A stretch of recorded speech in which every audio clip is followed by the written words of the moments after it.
Ladies and gentlemen, Doug Stanhope.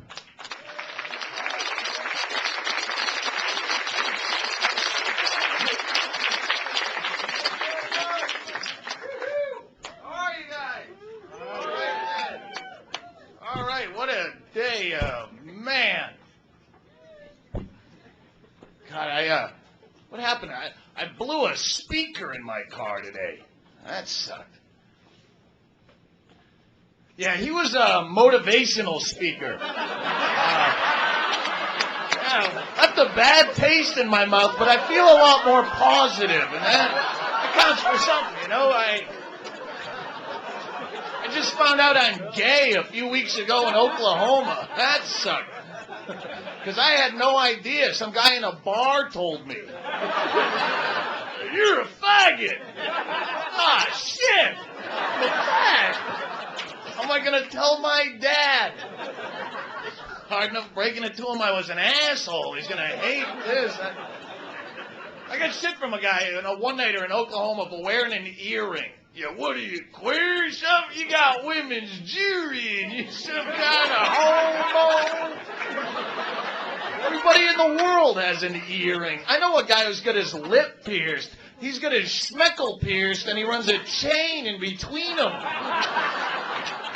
I can jerk off just talking too much, but I'm the freak. I was going to get my dick pierced, but I figured, hey, it stings enough when I pee. You know what I'm saying? Sure, we've all been there. I have like 3 friends now who've actually done that went ahead and got their lunch pierced like that. And they tell you it's supposed to, enhance the sexual act somehow, which is bullshit, because, if it did, they'd sell clip-ons, you figure. Sell them in the toilet for 75 cents in a machine or something. I mean, it would turn me on. If a girl had herself pierced down there, that would turn me on, but not because she had a ring down there, just the mere fact. If she's going to do that to herself, shit, she's going to let me do just about anything, She's not going to be whining about taking it in the ass if she has a big hunk of metal in her snatch. Am I wrong? I'm wrong, tell me. Wow, it's nice to be back in Houston. My goodness gracious.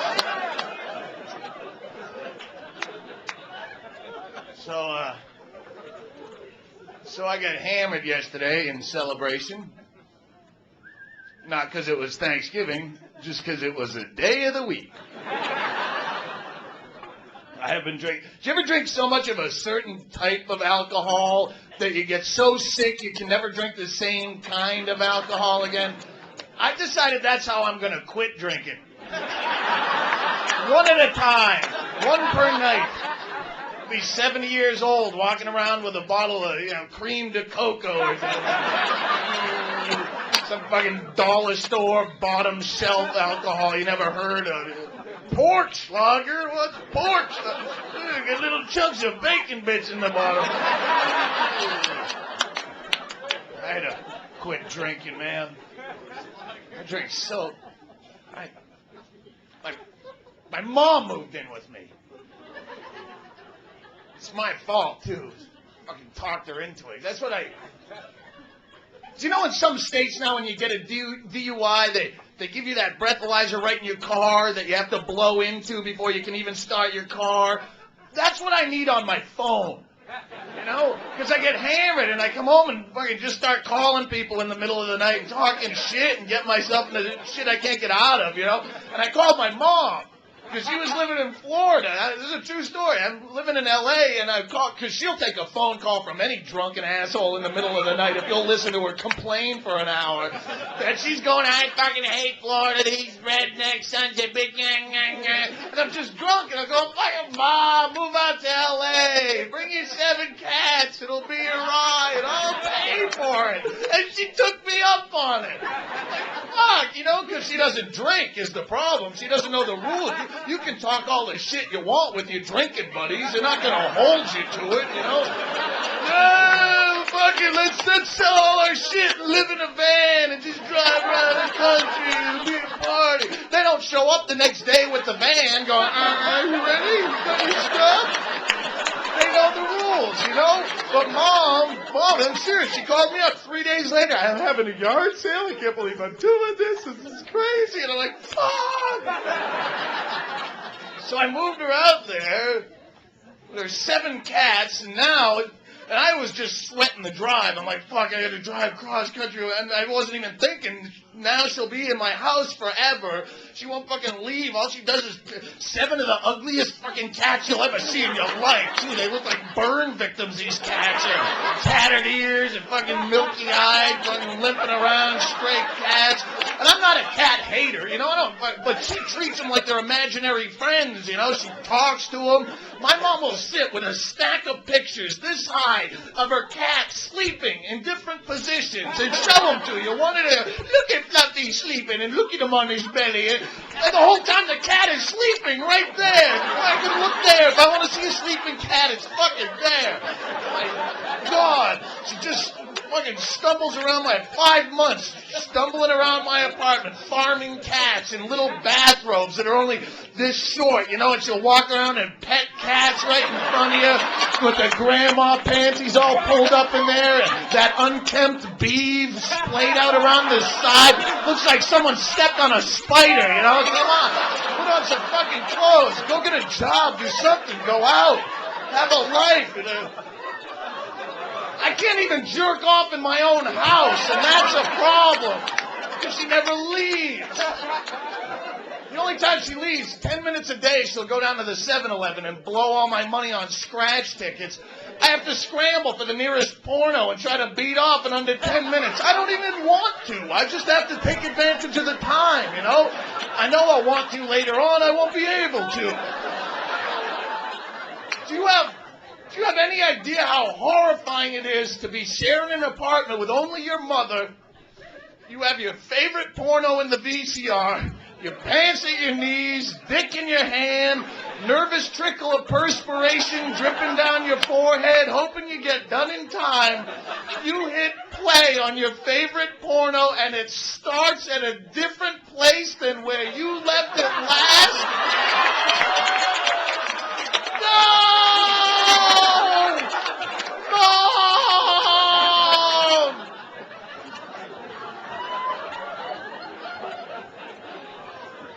Trying to be a nice guy. Did you ever do a favor for someone like that where you just think you'll be a nice guy and it turns into a never-ending ordeal that ruins the rest of your life? You know, you see someone with a flat tire and you think, oh, I'll be a good guy. I'll help the lady with her flat tire.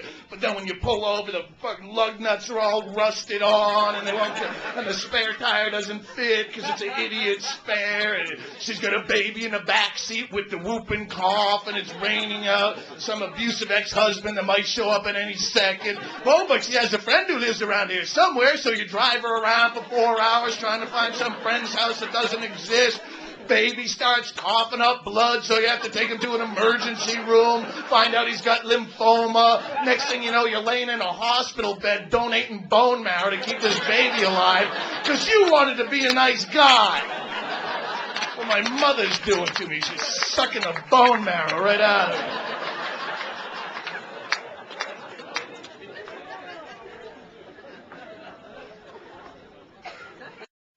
That's why I'm glad to be here. Glad to be anyway. I'm just taking any shitty gig in the world. I don't care. Doing band breaks for the mechanical band at Pistol Pete's Pizza. I don't give a fuck. Does it have accommodations? As long as you get me a hotel. I need some alone time.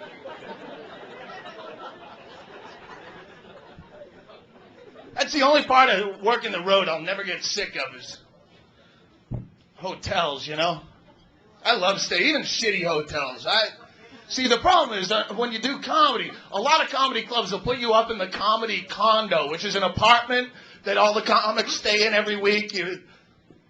And that blows because you look at the calendar and you see some of the freaks who stayed there before you. And I know half of these guys. I know this shit. And if you don't know them, the staff will be glad to tell you about it at the end of the show, you know, because that's what we do. We get liquored up after the show and this tell road stories, and the waitresses will go, oh, you missed it last week. John Fox was here, and he was doing blow, and he was fucking some 450-pound girl with a bullet wound in her face, and Scott Kennedy was in the other bed watching him beaten up, and you go, ha, those crazy guys, but then you go, wait, I'm sleeping in that same bed. I don't want to hear this shit. Tell me when I'm checking out.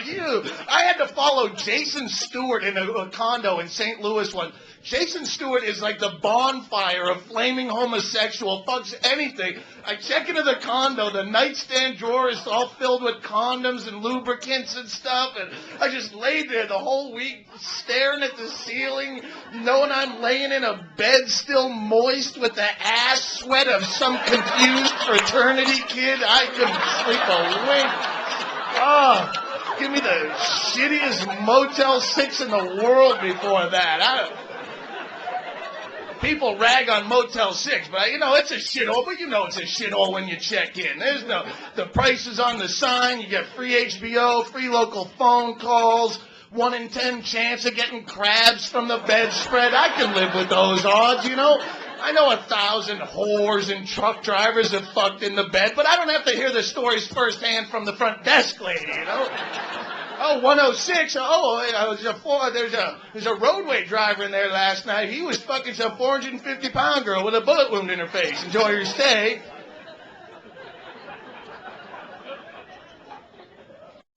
Anyone drive truck here? Truck drivers? Kings of the highway? None? Do you? Who does? I'm not talking about ice cream trucks now. I'm talking to you big 18-wheel, road-clogging pieces of shit that ruin the road for fucking everybody.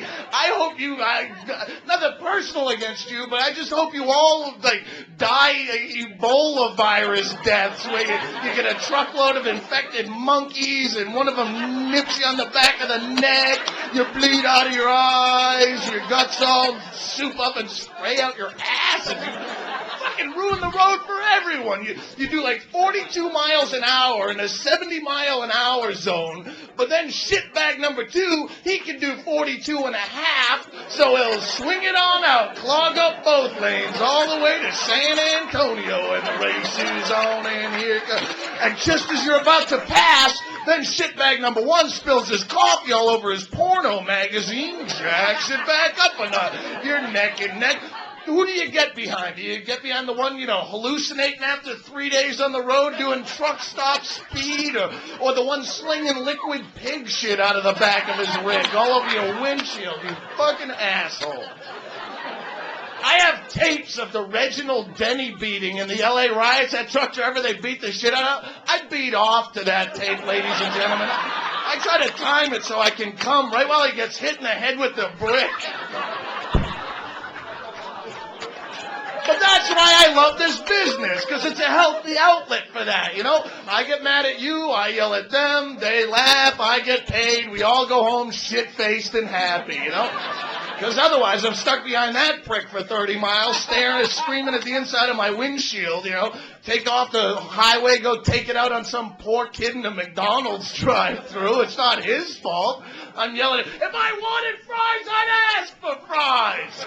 What did he do? Poor kid's sweating his ass off for $4 an hour in some grease factory. He doesn't need my shit on top of it. Meanwhile, he's in there beating off in my fish sandwich. If I wanted fries, I'd ask for fries. I'm eating his jizz. It's some trucker's fault. No one wins there. You're going to give someone shit. Just make sure they deserve it first, My pet peeve is flower girls that come to the bars. You get those out with their little basket of flowers, and they stalk you around the bar. As soon as you start talking to a chick, they come jack you up to buy a flower for her, make you look like a real dickhead when you won't buy one. Would you like to buy a flower for your pretty little lady friend, or don't you think she's worth $4, you cheap piece of shit, If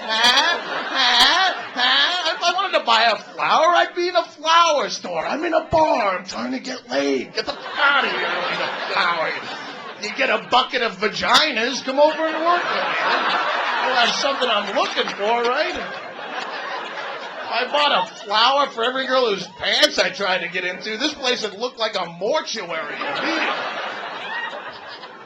Give me a roofie or a hit of ecstasy or something. Woo! Woo! You done ecstasy? Yeah. Woo! See, I've done most drugs. I don't do many anymore, you know. Mushrooms are about the only drug I can still do because it doesn't beat the shit out of your body, you know. Acid is a 3-day hangover. I don't have that time, you know. Who has 3 days to recover? Cocaine's one of those, like, really occasional special event drugs that I'll do now, like if it's free and I'm drunk and I'm about to pass out and all my friends are still awake. I think someone might fuck me if I could just stay up for 2 more hours. Never works out. But ecstasy is not a good drug to do alone. I found that out the hard way. I was in Anchorage, Alaska, and I was working up there on my birthday. And I didn't know anyone, and the bartender gives me this stuff as a birthday present. He said, try this. I said, what is it? He said, well, Doug, it's illegal. So I did it. And he says, yeah, and it'll make you really horny. Well, you rotten son of a bitch. What'd you do that to? I don't need to be any more horny. I got horny down pat. I don't need narcotics to enhance it, you know. This is my birthday present. Beautiful. You would have bought Anne Frank a drum set, you psychotic. This is the last thing in the world I needed. It's Alaska. It's like 8 guys to every woman as it is. I did shit to myself that night I've never done to a woman. I'm not kidding.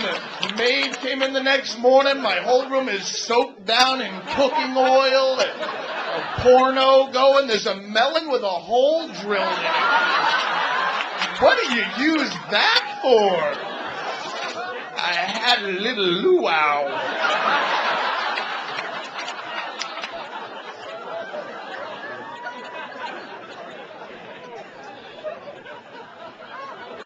See, those are the kind of gifts I get. Because I'm kind of a sick fuck, my friends know it, and then they give me weird shit. Just once I'd like a sweater, you know? You know what I got for gifts last year? This is true. I got a penis pump and an inflatable sheep called the Love You. They were given to me as gag gifts, joke presents, and I laughed. But, you know, stuff like that can only hang around your apartment for so long before you have to stick your dick in it. Much like the cat or the VCR. No, but seriously, I got these as joke presents, and I took the inflatable sheep and I blew it up and I put it. I have a home gym, a big home gym at home that I bought for myself as a quit smoking present a couple years ago, and now it's something I can stare at while I smoke. And so I put the sheep up there, and I put the penis pump over a wine bottle in my front window to scare away unwanted visitors. And plus, someone did spend money on this shit, so if they showed up, I wanted it to look like it was out and being used, you know? But the problem was, do you know what a penis pump is? Is there anyone who doesn't know what a penis pump is? They sell them in the back of magazines. It's a cylinder, and it has a black rubber seal around the outside that tucks up into the cylinder with a hole in it, and you stick your dick through there, and there's a pump that you pump up at the end, and it makes your dick bigger. I mean, it's no bigger than it would get on its own, but it's kind of fun to watch. Hey, look my... But listen, this is what happened. By the time I got bored enough and drunk enough to stick my dick in it one night when I'm all alone, it had sat in the window for so long in direct sunlight that rubber seal had gotten hard and cracked. So it wouldn't hold the suction, so I should have stuck my dick in it sooner. But what I figured out is if I took a condom and put it around the outside, cut out the tip, and pushed that up through it, it created the same effect, which, you know, for a second it made me think of every teacher who said that I had great ability, but I applied myself inappropriately. They were right. But it worked, and I watched my dick get bigger and then, you know, go away. And I thought that was the end of the story. But the next day my girlfriend came over and found the open rubber package and thought she busted me. She goes, you were fucking another girl, weren't you? And I went, yes! Yes, I was! I have the perfect girlfriend, too, you know? Perfect, flawless perfect. She's beautiful, she's loaded, she doesn't drink or smoke or do drugs. She loves little children, recycles, does volunteer work. You ever find the perfect person run so fast they see flames shoot out of your ass? Because all the perfect person does is amplify your flaws 1,000-fold. You know, it just makes you look like that much more of an asshole. I used to be a partier. Now I'm an alcoholic, you know? It's all in who's judging you. Find yourself someone with at least as many character defects as you have if you want to retain even a modicum of self-esteem. Find yourself a nice manic-depressive crack whore. That way, you come home late, you find her cutting her wrists and blowing your mailman. Chances are she's not going to bitch about you smoking in the house. You know, you're on equal footing at that point. 2.5 years. Biggest flaw I ever found in her, she's occasionally late. It's not a lot of ammunition when you come home stinking drunk at 3:30 in the morning, smelling like titty dancers, you know? You totaled my car. Yeah, maybe I wouldn't have if you weren't sometimes late. Ha! Ha! You tardy douchebag. How do you live with yourself? Nothing to work with there. I mean, even my own friends bust my balls about it. What's she doing with you, man? She's perfect. You're a disgusting pig. So what's your point? You know? What's the attraction? Fuck you. Maybe that is the attraction. I am a disgusting pig. Do you ever think of that? Huh. Well, I don't know. Did you ever have someone go down on you and stick their finger in your ass? Yeah, you know how that's the most disgusting thing in the world, but at the same time it's still pretty exciting? That's just like me. I'm like a finger in the ass. You don't know if it's going to be the best orgasm of your life or you're just going to shit the bed, but it's worth the risk. It's the best theory I can come up with.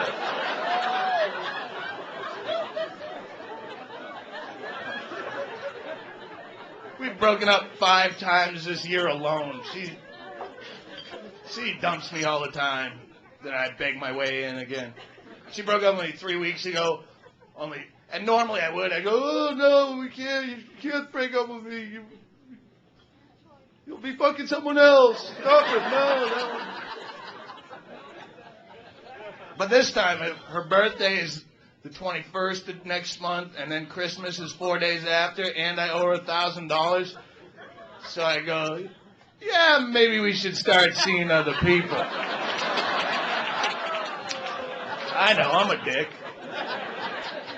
You don't have to groan to prove it.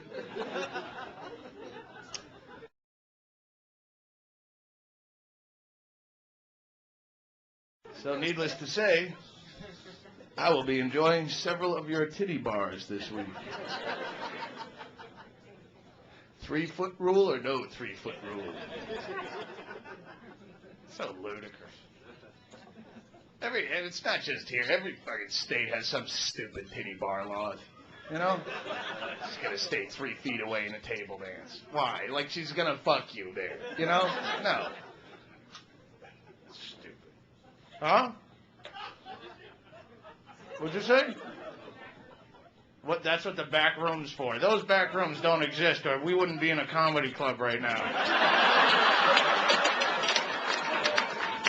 I don't know what fucking myth is being perpetrated. It's in Jacksonville, Florida. They didn't even have titty bars. They had, like, bikini bars. Why? I spent $6 a beer to look at a girl in a bikini. And 12-pack of Milwaukee's Best in a Sears catalog. You know? They have full nude bars, but they don't serve alcohol, so it's not really a fucking bar, now is it? And if you've ever seen a vagina close up, you want a shot to take the edge off of that. It looks like an alien's going to hop out and attach itself to your face, lay eggs in your mouth. How do you regulate tits? The tit is the most beautifully marketed product in this country. It's unbelievable the hoops you will jump through to even see a tit, and it's because they're illegal, you know? You can't just have them out. Some court somewhere deemed your titties to be dirty and immoral and shameful breast disease. Keep them covered up. They're put in the same category as handguns. You know, it's okay to have them locked up in the privacy of your own home, but if you whip them out in public, you can go to jail. And that's the only reason we want to see them, you know? I think if women were forced to wear gloves, that's all we'd want to see is your hands, you know? Look at the mitts on that girl. Oh, for God's sake. Hand job would be the best thing in the world, you know? That's what you'd try to get, not just something you settle for from a drunken sorority girl. That's what you know, she wouldn't give up the hand, man. Oh, the hand tease. You couldn't say knuckle on TV.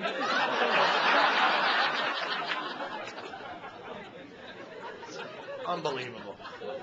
If you could walk around with no shirts like guys do, I'd stare for a week. After that, so what?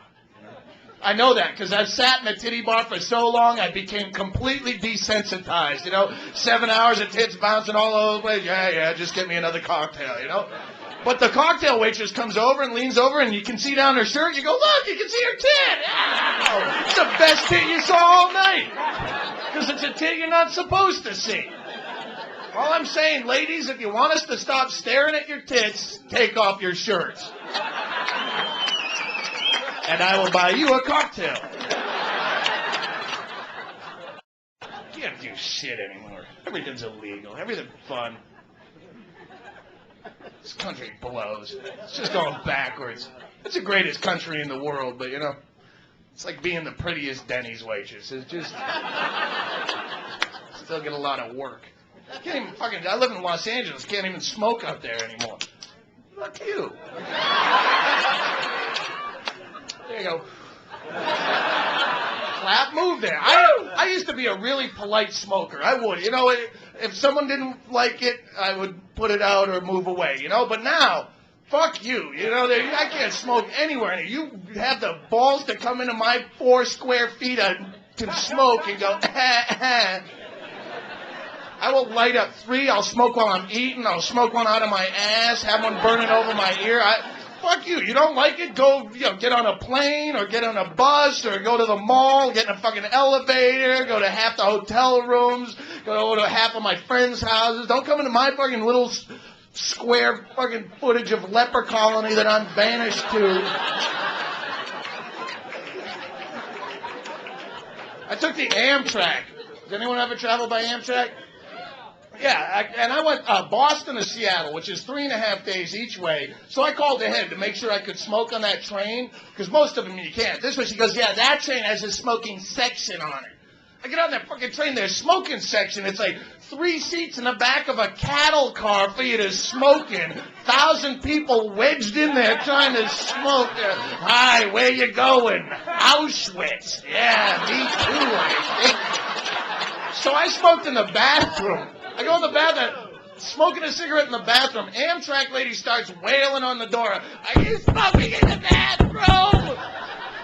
Yeah. She goes, people are complaining. I'm pretty sure I'm alone in here. I didn't check under the seat or anything. This is what she said. She goes, when you smoke in the bathroom on the train, it blows up through the vents into the coach cabins and people are complaining about the smell. Well, it's a good thing I'm only smoking in here, not taking a big Stanley steamer, for God's sakes. What kind of idiot built this train? All I know is the guy sitting next to me hasn't stopped eating since he got on board. I see his fat ass heading for the bathroom. I'm smoking a fucking road flare, lady. Want that blowing up around my seat. The tobacco industry, man. I feel bad for them because, you know, They made it illegal for tobacco companies to advertise on TV a long time ago. But now all the anti-smoking people can go on TV and say whatever the fuck they want about the tobacco industry. And it's always like these brutal personal attacks against the tobacco. Right now, a tobacco executive is lurking your schoolyard with a trench coat and an erection and a pack of Luckies trying to get your kid to smoke and maybe fuck him in the mouth later. How they do. And then their tobacco companies can't say shit. They're on some fucking billboard in the back page of People magazine. We don't fucking smoke. Wrong. It's true. I would gladly trade it. It's such a waste of an addiction anyway, you know? Because you do. You start as a goof and then you can't stop it. But there's no benefits to smoking, you know? It's not like drinking, you know? There's no euphoria to it. I'm not saying drinking is all that great, but, you know, it's got benefits. You can't smoke somebody pretty, you know?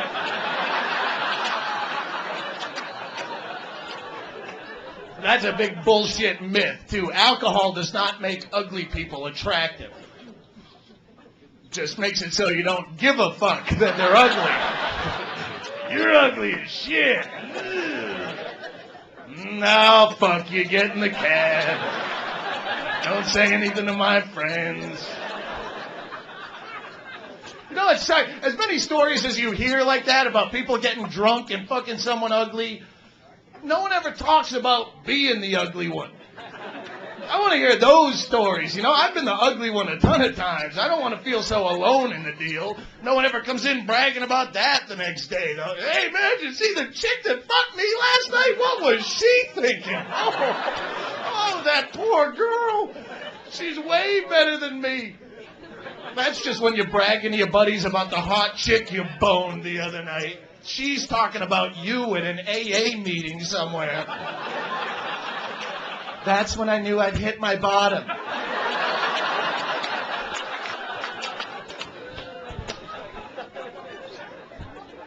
I'm the ugly one a lot.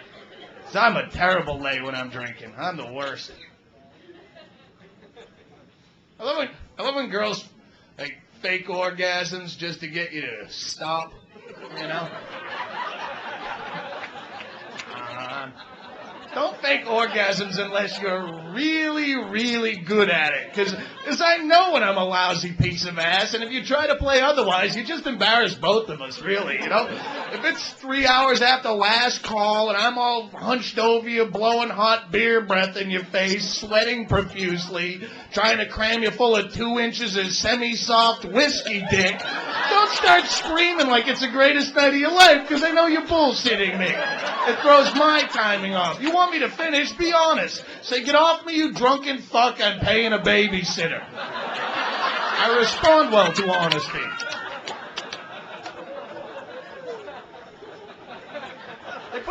They should put that Viagra right into alcohol like they fluoridate water so you don't even have to think about it, you know? I'd pay 50 cents extra a beer for that.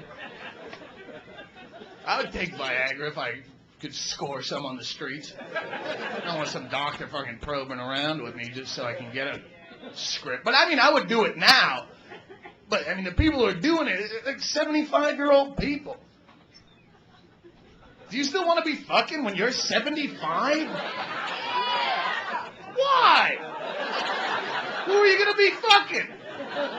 Other 75-year-old people. When in your life have you ever seen someone 75 and went, oh, yeah, check that out, I'm fucking crazy. Oh, the way she's sucking her peas up through a straw is making me hard as stone. I wouldn't throw that out of bed, not without breaking a hip, you wouldn't. I don't want to. I think of all the time and effort and money I waste trying to get laid now. When I'm in my 70s, I don't even want to be thinking. I don't want to be 90, you know, combing my last 3 hairs over my head, balls dragging against the carpet. I think something's coming my way tonight. I feel lucky. Oh, look, she smiled at me. It's because you shit your pants.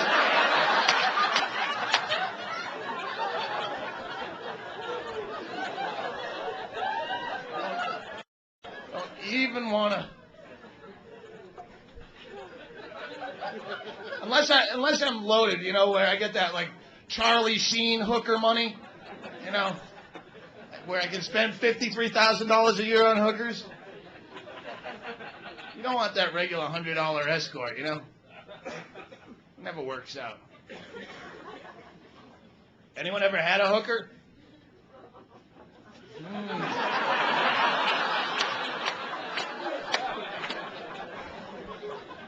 You know who's gonna made with hookers? Military guys. They do. Don't get any shit about it, you know? Any military, ex-military? Were you overseas at all? Yeah. Where were you? Thailand. Did you ever get a hooker in Thailand? Oh, yeah. Hell yeah. All right, there you go. Thanks for... Well, and they do, because I did shows over there in Korea and Japan and Okinawa and stuff. And you would. In a military show, that's fine. You say, hey, who's had a hooker? 9 out of 10 hands. You go, and not only would they cop to it, but they'll tell you about it in great detail, too, you know. I get a $5 Filipino basket fuck. Show them the pictures, right? Show them the pictures. And somehow that's socially acceptable, you know. At least society will turn a blind eye to that. Well, there are fighting boys overseas. If that's what they had to do to protect our great country, we'll pretend that never happened. You get a hooker in downtown Houston, though, your face is on a milk carton, they're protesting outside your house, you're listed on the internet as some weird sex offender. Just because I don't want to go through 12 weeks of boot camp doesn't mean I shouldn't be able to get my cock sucked for a fin. Who's with me? Let's hear it for those hookers. They're working hard for you, people. Where else were you over there? Did you ever go to Okinawa? Yes. Did you ever see the banana lady over there? Thailand. In Thailand. Okay, this is a specific one. Well, no, I had heard, before I went over there, my brother had been stationed there in 85, and he had told me all about this lady. She'd been there for like 35 years or so. This woman, right outside the gates of Kadena Air Force Base on BC Street. I'll give you directions on a cocktail napkin if you want to go there after the show. This woman does this show. She starts out, she takes a beer bottle, and she sets it down on the stage, puts a stack of coins on top of the bottle, squats down over it, picks up just the quarters, and then spits them a few at a time into an ashtray. And that's just her opener. And it kills. So then she takes a banana and peels it in front of you, so you know it's not a trick banana or something. I don't know. And she stuffs it up the old fruit bowl there, and she will bite it off into chunks using just the muscles, you know. And she doesn't do it in any kind of sexy way at all, which is good because it's not erotic in the least. It's no more of a turn-on than watching a dog take a dump on your lawn. I mean, that's what it looks like. And apparently she knows it, too, because instead of trying to be sexy at all, she does it like she's some wacky pitchman selling food processors on late-night TV. She'll count out in Japanese, and just start firing them out of the hole. It's fucking hysterical. It's like being at Benihana. Chop, chop, chop, chop, chop, chop. But then she will get a volunteer from the audience, have you come up on stage, lay on your back, and she'll stand over you and drop a piece of banana into your mouth without hitting a tooth. That's how my brother had always described it. Without hitting a tooth. It's amazing. Because my brother's easily impressed. But still, he ate the banana. So when I went over there, I was legacy. I had to eat the banana, you know. Fuck off. Live your own lives, all right? I like to wake up with a story, okay? So I went down, and it was just like he described it, you know, the quarters and the banana. And it gets to the part where she's looking for a volunteer. And I'm pie-eyed drunk, and I'm screaming, pick me! I want to be the guy over here! I don't know why I thought there'd be a long line of guys fighting to eat a banana out of some old woman's pussy, but it's evidently not the coveted spot that I'd imagined. I'm the only guy in the entire place even willing to do it, and still I'm screaming like I'm Horshack from Welcome Back, Kotter. So I get up on the stage, and the first thing she does, which was never explained to me, is she pantses you on stage. She pulls your pants right down to your ankles, which, if I'd have known that, That would have queered the deal completely for me. My penis has no stage presence on its best day.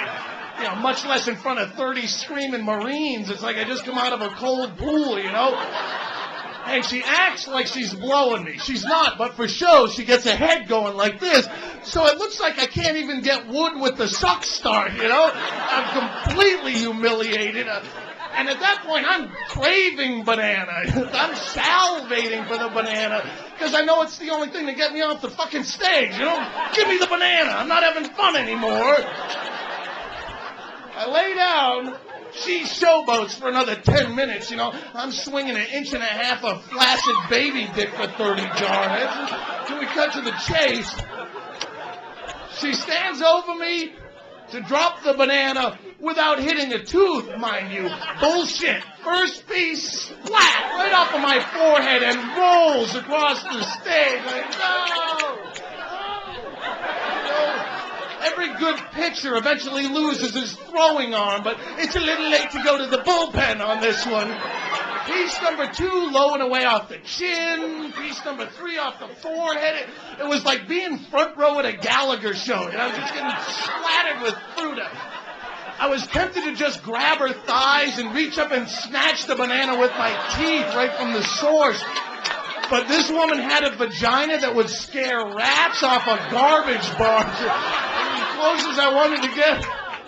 Finally, the 4th piece just lodged right here in that divot in your neck, so I just picked it up and threw it down my own throat. Close enough. Get me the fuck out of here. But I was more embarrassed for her, you know? Because she's like a legend over there. This woman has been there forever. It's a 60-year-old Filipino woman, you know? What happens to her when you get to that age you finally have to hang up your vagina? What do you do after that? Go down to Chuck E. Cheese and hustle skee-ball in ways the kids will never forget. 50. 50. More ticket.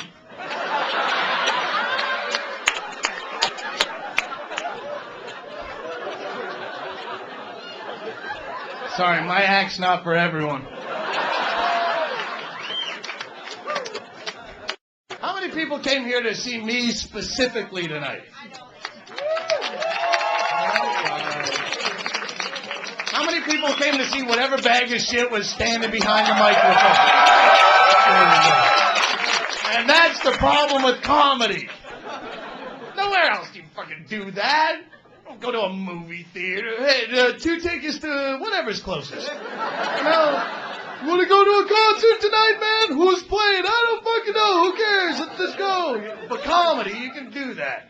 Because it's all the fucking same anymore.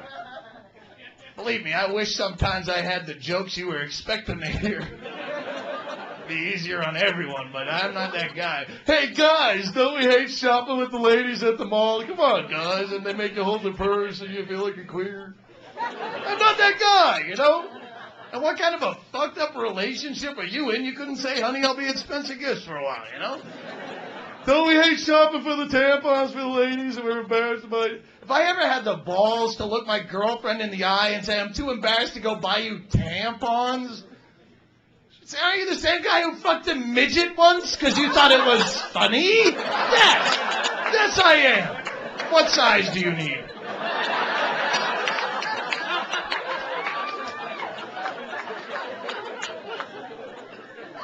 I did fuck a midget once. True.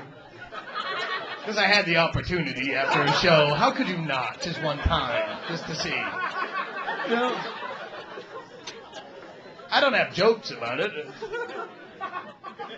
And that's what hurts the most, is I don't have jokes about it. It made me feel self-conscious, because I work with so many comics who do midget jokes that are just jokes. They just made it up. You know, I really did fuck a midget. I didn't get a single bit out of it. How bad of a comic do you have to be to fuck a midget? It doesn't even ring a bell as something that might be funny or interesting to people. And I think the problem was the next day I called a friend of mine Because that's the whole point, having a good story, is to call all your friends. I go, guess what I did last night? I fucked a midget. And you know what she said? Was it a guy or a girl? And I took offense to that. You know, oh, it's a girl. What do you think, I'm weird? Of course it was a girl. If I was going to fuck a guy, it would have to be a serious freak of nature, you know?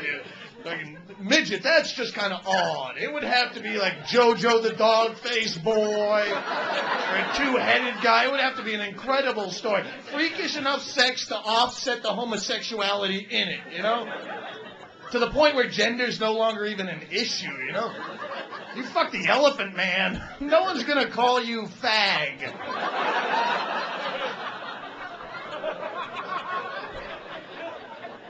Oh, he's sicko. It's a fine line between being a sicko and an adventurous spirit. Just remember that.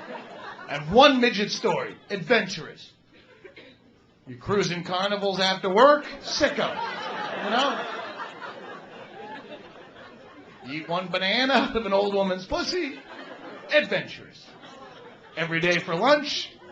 Sicko.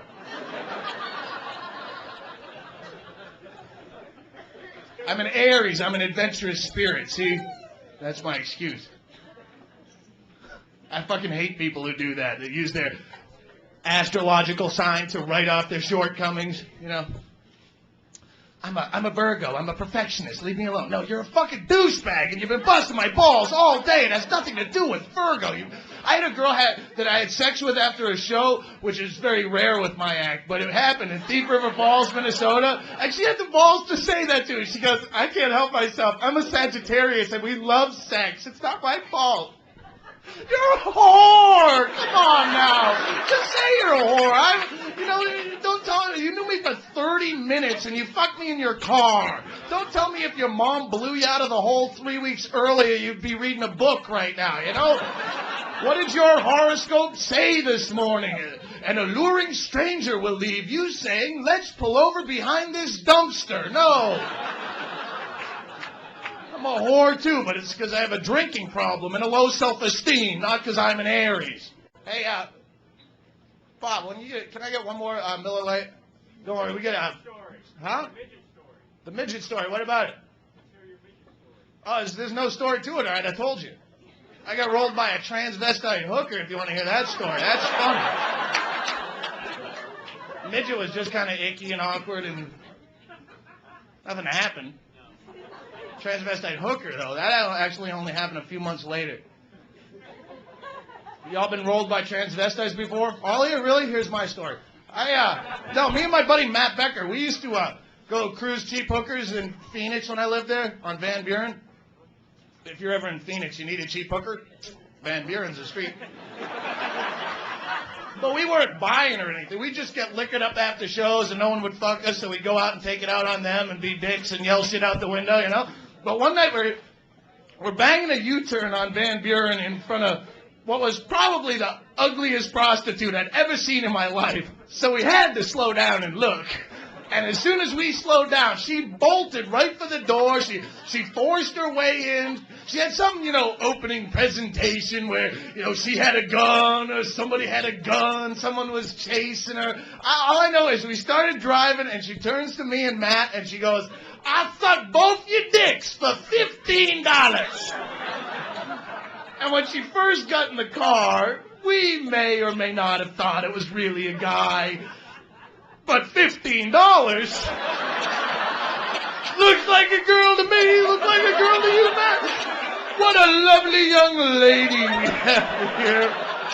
And before I could even answer, she pulled my dick out of my pants and started blowing me, which is a good way to close a deal in any line of work, I think. That basically spells sold no matter what you do for a living.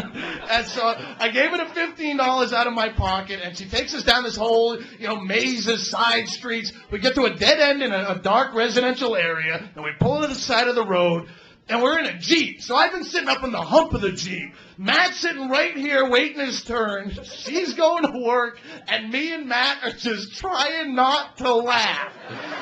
Because anytime you're getting a blowjob that close to your best friend, your tendency is to chuckle a little bit, But I have my dick in the mouth of a very ugly, angry crack whore right now. I don't want to bust up laughing, you know? I don't want to be the reason she snaps and bites down, so I'm being cool. I know I've made a huge mistake with my life, and at that point, I felt her fucking around in the back of my pants. And all I said was, "What are you doing?" She goes, "I didn't touch your wallet." You fucking ass. She goes, "Your wallet's down here on the floor." And she hands me my wallet back, and there was a $50 bill that was in there. It's gone. So I go, "Where's my $50? "I got you $50. I said, "Give me my fucking money." And she grabbed me by the hair and slammed me into Matt so hard. Matt went right out the driver's side of the Jeep.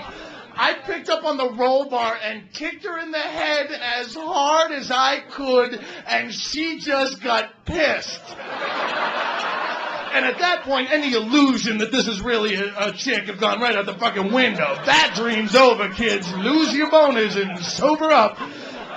So I jumped out on the driver's side. She gets out on the passenger side, and I have no idea where I had the balls to even try it, but I still had my wallet in my hand, and it was dark enough out that I came up over the Jeep, and I go, "Give me my money or I'll blow your fucking head off."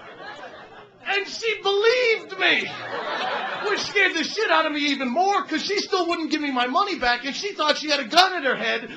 I can't pull the trigger, you know? And I'm hoping Matt will jump in and help me out. A little good cop, bad cop over here, perhaps. Don't make him do it again. He's crazy. He kills all the hookers. You know, something, because I'm running out of threats here. Matt's just wandering around, punch drunk and retarded, like he just found out he's adopted. I'm like, "Get in the fucking car. Let's go. Let's go." I got him in the car, and we hauled ass out of there. And at first, we're wicked pissed because we've been completely stripped of all our pride. You know, should we go back and run her over with the car? Should we whack her in the head with a tire jack? You know, we finally cut our losses and we drove home. And it was probably the most silent drive home of my entire life.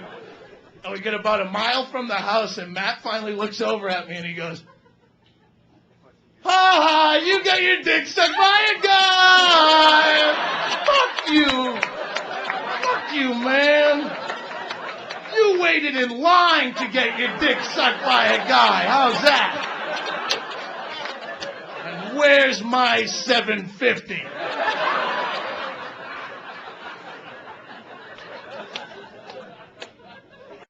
Don't you pricks start judging me now. You all have a fucking story, too, all right? I don't know what yours is, but you got one, too. You might not jump on the I fucked a midget bandwagon with me, but you have some fucking story. You caught crabs, you fucking fucked your best friend's girlfriend, ran up a big phone sex bill when you were hammered, you shit your pants, you had an abortion, I don't know, you walked through the Circuit City and you saw a big screen TV, and just for a second you thought, "Oh, as soon as my grandma dies, I'm buying that. I can't wait," you know? You had a dream where you were peeing and you were peeing and you were peeing, and you woke up and you went, "Oh my God, I'm 35 years old, please don't." But yes, you pissed your pants. You have a fucking story. So don't start looking at me like that. Do you ever wake up from a dream that's like so sick and demented that you wake up ashamed of yourself? Like so twisted, if anyone could see inside your head and know you just dreamt that, you'd lose friends and be banished from society. You're questioning people in the room with, "Was I talking in my sleep at all? I didn't say anything, you sure?" At no point did I yell out, "Oh my God, you're only 5, did I?" Nothing. I don't want to talk about it. I don't want to talk about it. You know a dream I have a lot is, I don't want to continue being so gross, but,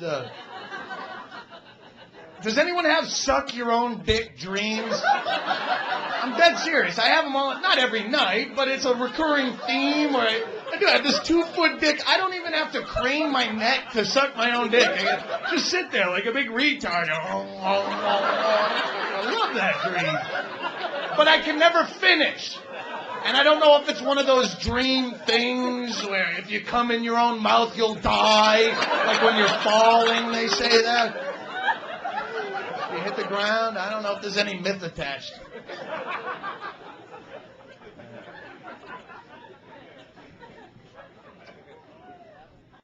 I don't want to give the wrong impression, you know.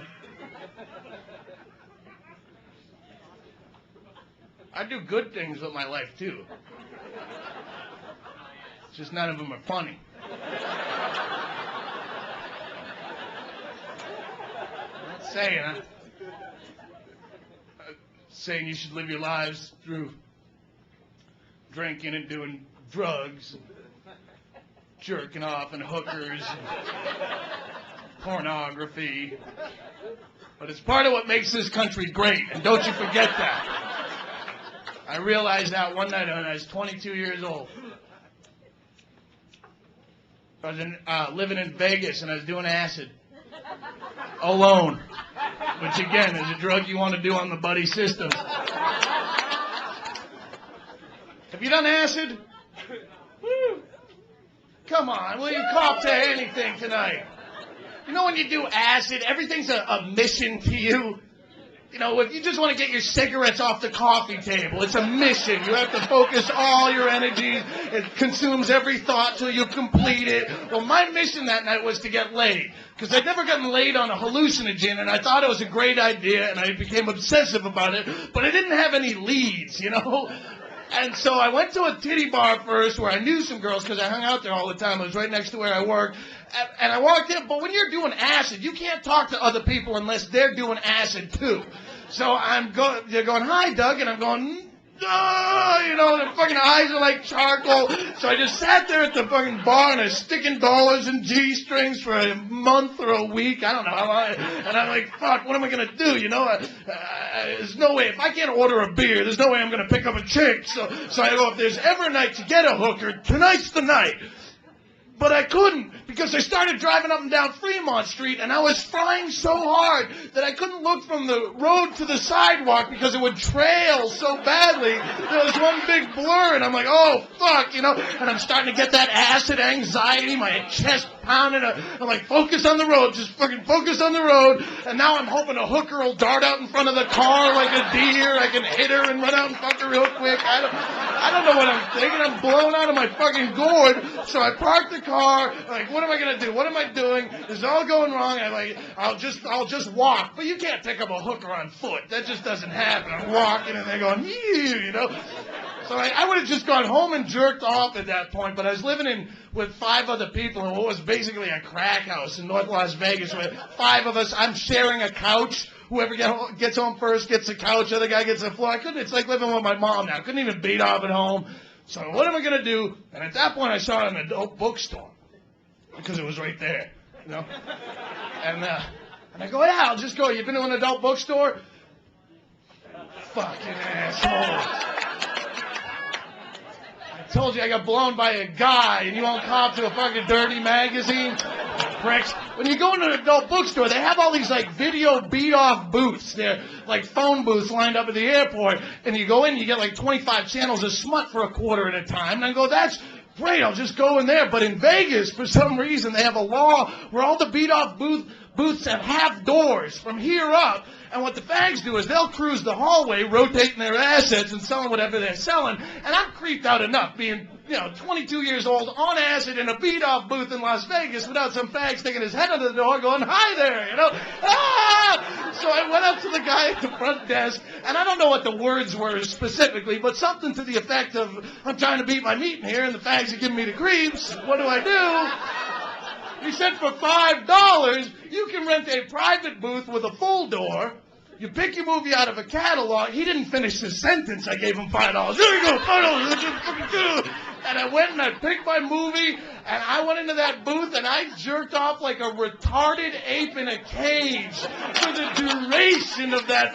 I saw the credits of that movie, and I walked out mission complete into that downtown Las Vegas sky with the lights flashing, and it was one of those acid epiphanies. At one point in the trip, everything becomes so clear to you, and I went, man, it just cost me $5 to beat my own meat. What a country! What other country in the world could find a way to charge you $5 to beat your own? This is my own God-given meat that I beat for free on a daily basis. And somehow the USA has found a way to siphon $5 from my pocket to do it. God bless the United States of America, and God bless you people. Good night.